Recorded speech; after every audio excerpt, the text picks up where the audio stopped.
L'enquête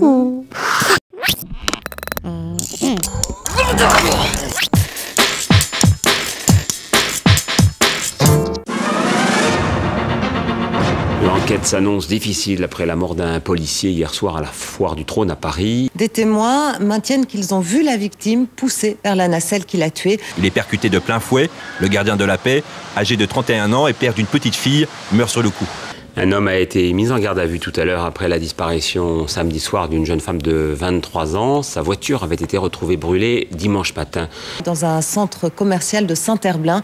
L'agression avait choqué tout le monde. Il y a 6 mois, ce soir, une reconstitution de l'incendie d'un bus marseillais par 8 adolescents. Elle se déroulera sans la principale victime, une étudiante de 26 ans, brûlée à plus de 60% et qui est toujours en rééducation. Un homme qui agressait des jeunes femmes dans le métro en leur jetant un liquide agissant comme de l'acide a été arrêté. Il portait sur lui un flacon de soude.